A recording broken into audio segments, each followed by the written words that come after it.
over. Catherine O'Hara told The New Yorker in 2019, my crutch was in improvs, when in doubt, play insane, because you didn't have to excuse anything that came out of your mouth. It didn't have to make sense. When she found the roles for which she may be best remembered, she had a great improviser's instincts to react and play off of the lines and grimaces and pratfalls of those around her. She won Primetime Emmy Awards, Golden Globes, and more, but once told People magazine something that sounds extraordinary for a working actor in a tough and competitive enterprise. I read scripts and get a gut feeling about whether I want to be a part of them, Catherine O'Hara said. Do I want my parents to see this? I'd just rather stay home than do something I know is bad. I like to remember Catherine O'Hara with Eugene Levy, as the folk singers Mitch and Mickey and A Mighty Wind singing as only two comic artists can. A song so painfully sincere, it is utterly hilarious. Oh, when the veil of dreams has lifted and the fairy tales have all been told, there's a kiss at the end of the rainbow, more precious. And you're listening to NPR News. You're listening. So it's Saturday morning, 8 o'clock. All these places are closed because of this crazy dusting of snow. Everybody just decided they were going to be closed for the day, and there's no snow. I mean, come on, people. Don't be pansies. WFDD.org/events. Support for WFDD comes from listeners and from the Seacrest Artist Series at Wake Forest University. Presenting mezzo-soprano Janae Bridges, Thursday, February 5th, 7:30 p.m. at Brendel Recital Hall. Details at seacrest.wfu.edu. WFU. And by Modern FU. Auto, offering 17 locations from Boone to Burlington and a community partner since 1933. Now featuring Go Modern for a personalized buying experience. More at modernauto.com.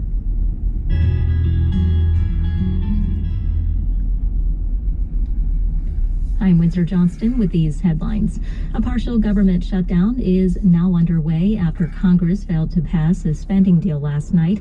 Dozens of federal agencies saw their funding lapse overnight, though essential services will continue. The Justice Department has released a new batch of records tied to its investigation into convicted sex offender Jeffrey Epstein. The files include documents, videos, and images detailing Epstein's abuse of underage girls and his ties to powerful figures. Former CNN anchor Don Lemon has been released from custody after being arrested and charged with federal civil rights violations. The charges stem from a protest that disrupted services at a Minnesota church. Lemon says he was covering the protest as an independent journalist. I'm Windsor Johnston, NPR News in Washington.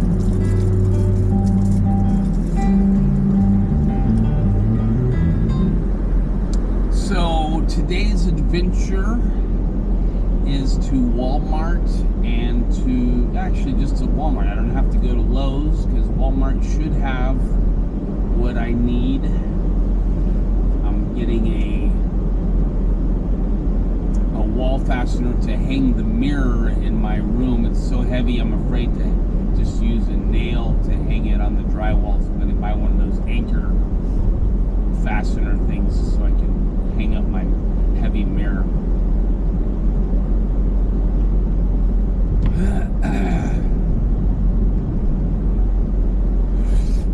So this is my first weekend after a full week of work. I started work on a Wednesday, I believe, January 14th.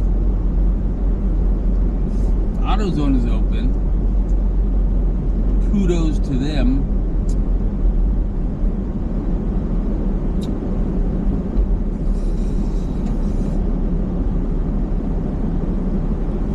And then I had a full week of work, and this is my first weekend, and it looks like it's going to be a snow day. Everybody's closed. They don't know how to handle snow this far south.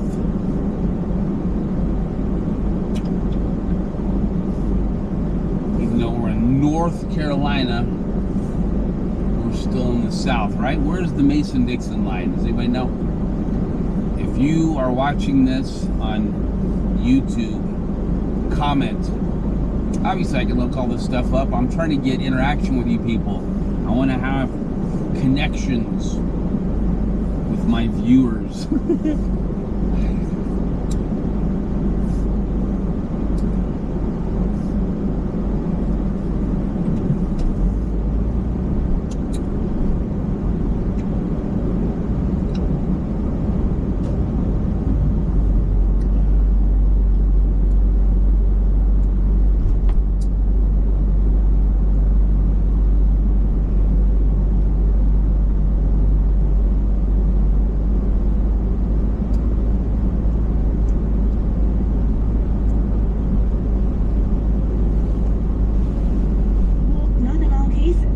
Cases where the government has not pursued charges against people in court, even though they've accused them of things. So George Rettis, he's another U.S. citizen.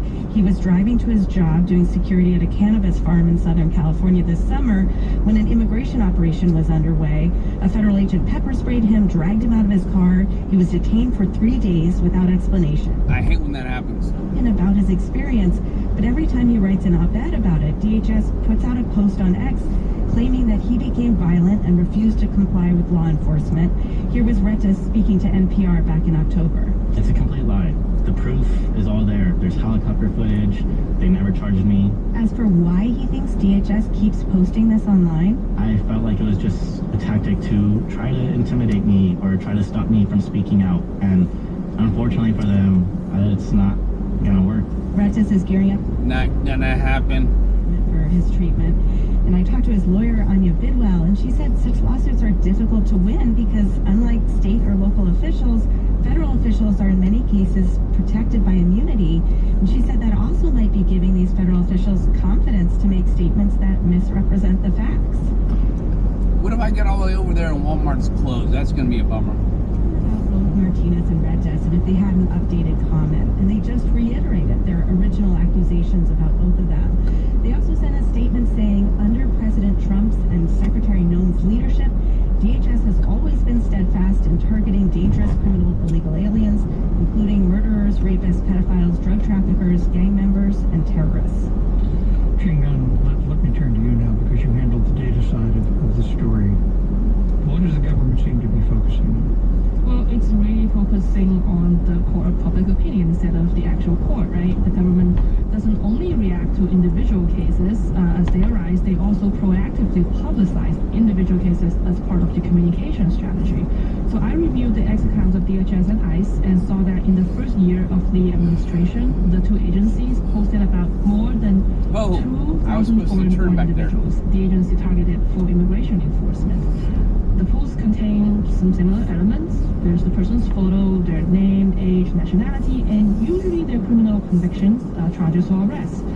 In the majority of cases, the people are described as some combination of criminal, illegal, and alien. And I would add that the agencies also post about targets of law enforcement not related to immigration, but such posts tend to not attach photos of the suspects. And what picture does the government seem to be trying to present? So we spoke to Brendan Nyhan, a professor at Dartmouth College, who said these posts achieve a certain effect. People are being told to fear violent criminals in their midst. They're being shown seemingly scary pictures of criminals from vulnerable outgroups and told that they're being kept safe by dragging those people away. And that messaging is being used to obscure the fact that the majority of the people being grabbed have no record of violent conduct at all. And the latest deportation data continues to back this up. And scholars say that the idea that activists and immigrants are dangerous criminals helped justify the administration's increasingly aggressive operations in American cities. NPR's Wong Jin Nan and Zhu Joffe Block, thanks so much for being with us. Thank you. Thank you. And the FBI executed an extraordinary raid this week in Fulton County, Georgia. They took possession of hundreds of boxes of ballots from the 2020 election. At the exact same time in Washington, D.C., the country's top voting officials met to talk about a midterm election that could see unprecedented involvement from the federal government and President Trump.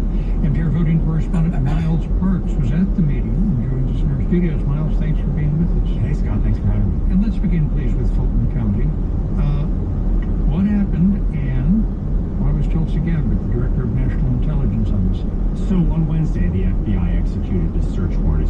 seized thousands of 2020 election materials, including ballots in Fulton County, Georgia. We don't know yet the exact allegations that led a judge to sign off on this warrant, since that part of this is sealed. But I will note, however, that this is really an extension of something we've seen. So just in the whatever 5 minutes that I was in Walmart, my windshield got covered with snow. So it is coming down. But remember, people, snow is okay to drive in. I've got two-wheel drive 2008 Nissan Altima, and I'm not afraid to be out here. Now, if you're afraid, if you're immobilized by fear, take a little baby step. We shouldn't be controlled by fear. God never created man to live in fear. If you go back to the episode, I think it's episode 2 or 3, probably 2 of Zinn Life, I address fear.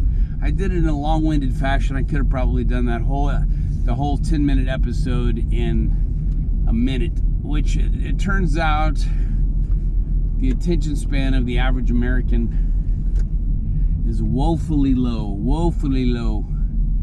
I've been putting up some shorts on YouTube. If they're less than a minute, they'll get 1,000 views. If my regular videos, which are 2 minutes, get like 7 views. And I don't know if that's an algorithm thing. Was about exactly what day in what month of what year do these events take place, and we You mean she needs to know the difference between a Tuesday and a Wednesday? Or? Yeah, and that if it takes place on September 25th, and that's different to it taking place on the 10th of October that year, because things will be happening around the place. When I say forensic, she wants to know the meaning of everything in the script in order that she is able to have freedom when she's on set and when she's working. So there's that, and then also she's just a delightful person to be around. Delightful. She's got great energy, she's very funny, she's very dry. And Mia McKenna Bruce, who plays Bundle, her daughter, and Helena struck up this incredible relationship, more like sisters than mother and daughter, I think they would say. What do you think keeps drawing filmmakers back to Agatha Christie? I think she's a very cinematic writer to begin with. I think she's an incredible plotter. She is also an entertainer. She wants you to have a good time while you're reading, and I hope that Seven Dials really gives the audience a good time. And also she's a social diarist, so I think it's the mix. She is a unique cocktail of a lot of things, and I think her characterization and the depths that are in there is sometimes underestimated. And it seems a funny thing to say about an author who has sold 2 billion books and is the second most popular author in the world after Shakespeare, but she's slightly underrated. We mentioned your central role in Broadchurch, which has been very popular around the world, certainly here in the United States. You were showrunner on one of my favorite series. May I briefly audition for you? Yes, please do. Yes. In the criminal justice system, the people are represented by 2 separate yet equally important groups: the police, who investigate crime, and the Crown prosecutors, who prosecute the offenders. These are their stories. Beautiful. Dum dum. Law and Order UK. What happened? I love that. Oh, I loved doing that. It's not disconnected from Agatha Christie, you know, that kind of pace of storytelling, and also the economy of characterization as well. That was a treat doing that, although we had to explain, because in the British justice system, the lawyers still wear wigs because they're in mourning for Queen Anne. So when the first time you see a British court in action with lawyers wearing these robes and white wigs, it's quite a shock. I thought they were just being demonstrative. I had no idea there was some historical reason. Well, Imagine what you learn. Chris Chibnall is the creator of Agatha Christie's 7 Dials. This series now on Netflix. Thank you so much for being with us. It's been my pleasure. K-pop is popular around the world and will be prominent at the Grammy Awards tomorrow. It being an American K-pop fan was once a little lonely, as reporter Lauren McGahee of the Texas Newsroom knows. As a white kid growing up in LA in the 90s, when K-pop was in its infancy, I might not have found out about the genre if my Korean friends hadn't introduced me. Thanks to them, in my CD collection, alongside the Backstreet Boys and TLC, were Korean bands like HOT, which stood for High Five of Teenagers. By the time I got to college, one K-pop idol had taken center stage for me. His name is Rain, B in Korean.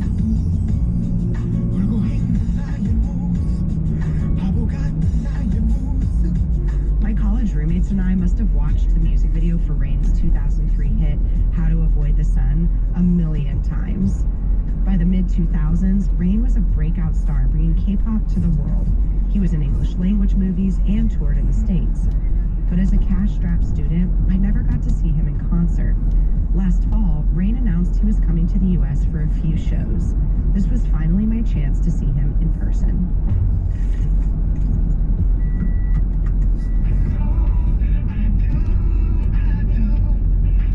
I decided to drive the 15 hours from Austin to the show in Atlanta. The road trip gave me time to think. The success of K-pop may seem like it came out of nowhere, but it's actually been part of a very intentional effort over decades to market South Korean culture to audiences across the world. There's even a word for it. It's called Hallyu, or the Korean wave. K-pop as we know it today kicked off in the 1990s with groups like Sotaeji and Boys. We call this the first generation. Rain, my favorite, made his solo debut in 2002. The industry grew by leaps that decade. New production companies, dozens of new artists. It was an awesome time to be a fan. By the time third-generation stars like BTS were hitting the top of the charts, the wave had fully arrived in the States. BTS is not to be confused with BTK. He was a serial killer. Now more popular worldwide than ever before. Some of the biggest groups are 17, Blackpink, ATEEZ, and Twice. And BTS is back. The group just announced its first album and tour in years. Fans now are blessed with so much. There are K-pop stores and endless online content. Here's a message from my favorite band, Stray Kids, announcing a festival in New York. Hello everyone, we are Stray Kids. We are so excited to announce we are headlining Gumball this year. By now, even the haters can't deny it.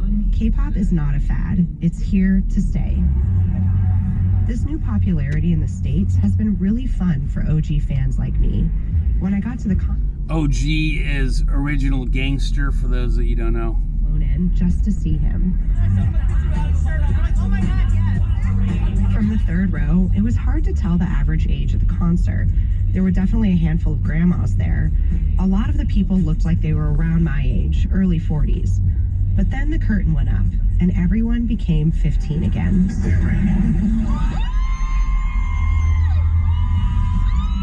For 2 hours, Rain treated us to his hits, dance tracks and ballads, and even covers, much of it shirtless.